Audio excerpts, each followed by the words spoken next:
Já pensaram no que é preciso para construir um carro? Ou para gerir o feed de uma rede social? Bem, por trás de cada produto, de cada serviço, há um motor invisível que faz tudo acontecer. E hoje vamos mesmo desvendar o que é e, claro, como funciona esse motor. A gestão de operações. E olhem, esta frase resume tudo. É mesmo isto. É a gestão de operações que pega nas ideias e as transforma em produtos reais. É o que garante que as promessas que fazemos aos clientes são cumpridas. É, sem dúvida, o motor que põe tudo a andar. Ok, então, o nosso percurso hoje vai passar por 6 pontos essenciais. Vamos ver o que é este motor, como se medem os seus resultados, como se passa do plano à ação e depois vamos mergulhar em temas como a teoria das restrições, a gestão de estoques e, claro, o papel das operações na supply chain. Vamos a isso? Muito bem, vamos começar pelo início. Afinal, o que é que faz a função de operações? Pensem nisto desta forma. A essência das operações é, na verdade, criar valor.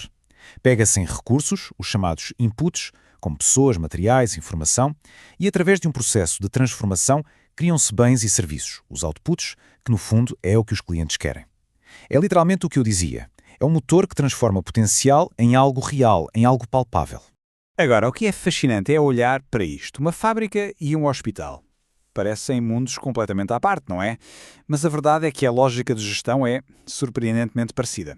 Ok, uma lida com produtos que podemos tocar, a outra com serviços intangíveis.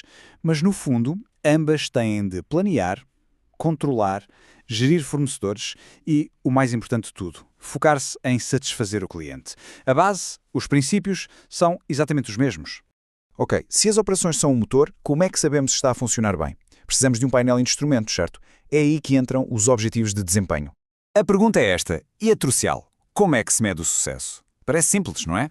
Mas a resposta define toda a estratégia de uma empresa. Porque não basta produzir. É preciso produzir bem. E bem significa coisas muito específicas. E cá estão elas, os 5 grandes. Custo, claro, ser eficiente. Qualidade, fazer bem à primeira. Velocidade, entregar rápido. Fiabilidade, cumprir o que se promete. E flexibilidade, a capacidade de adaptação. Agora, o verdadeiro desafio, e isto é o que distingue as empresas de topo, não é ser bom só numa destas coisas. É gerir o equilíbrio entre todas elas. Porque, pensem bem, dá para ser o mais barato e ao mesmo tempo o mais rápido e flexível. É aqui que entra a verdadeira arte da gestão. Certo, ter objetivos é fundamental. Mas como é que garantimos que eles acontecem lá no terreno, no dia-a-dia? Bem, é para isso que existe o planeamento e o controlo. E esta hierarquia funciona, imaginem, como uma cascata. As grandes ideias, a estratégia, começa lá em cima e depois é dividida, desdobrada, em planos cada vez mais pequenos e detalhados, até, chegar a uma ordem de trabalho concreta para uma máquina ou uma pessoa. No topo da cascata temos o S&OP, o Sales and Operations Planning. Qual é a grande missão disto? É simples, pôr as equipas de vendas e de operações a falar a mesma língua. É criar um plano único que case aquilo que se espera vender com aquilo que se consegue produzir. É basicamente a ponte entre o recado e a fábrica. A descer um degrau, o detalhe começa a aumentar. Chegamos ao plano mestre de produção, o MPS. E aqui a conversa já é outra. O que é que vamos produzir? Quanto e para quando? Para cada produto final. É o MPS que funciona como o maestro da orquestra da produção. Ele define o ritmo, as prioridades, tudo. Ok, então o MPS diz o quê e quando. A seguir, o MRP, o Material Requirements Planning, responde a uma pergunta fundamental. Com o quê? O que este sistema faz é pegar no plano mestre e basicamente explodi-lo em todos os parafusos, todas as peças, todas as matérias-primas necessárias e calcula exatamente quando é que temos de as encomendar para que cheguem a tempo. Genial, não é? E finalmente chegamos ao chão de fábrica. É aqui que a borracha encontra a estrada, o Shop Floor Control. É aqui que os planos se tornam ação. É o SFC que lança as ordens de produção, que diz que tarefa vem a seguir, que monitoriza se está tudo a correr bem. É o último elo da corrente, mas talvez o mais crítico, porque é aqui que o valor é de facto criado. Agora, por muito bom que seja o plano, há uma verdade universal. Qualquer sistema tem sempre um elo mais fraco. E é aqui que entra uma filosofia poderosíssima, a teoria das restrições. A TOC. Então, o que é uma restrição? O famoso bottleneck. Pensem numa corrente. A corrente é tão forte quanto o seu elo mais fraco. Ou pensem num funil. Não interessa quão largo ela é em cima, o que conta é a parte mais estreita. É exatamente isso. A capacidade de todo o sistema é ditada pela capacidade da sua restrição. Ponto final.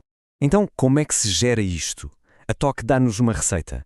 5 passos muito focados. Primeiro, identificar a restrição. E atenção, nem sempre é óbvio. Segundo, explorar. Isto significa espremer ao máximo essa restrição, garantir que ela nunca para por razões estúpidas. Terceiro, subordinar tudo o resto a ela. Não adianta nada as outras partes do sistema andarem mais depressa. Só vai criar confusão e stock. Quarto, elevar, ou seja, investir para aumentar a capacidade da restrição.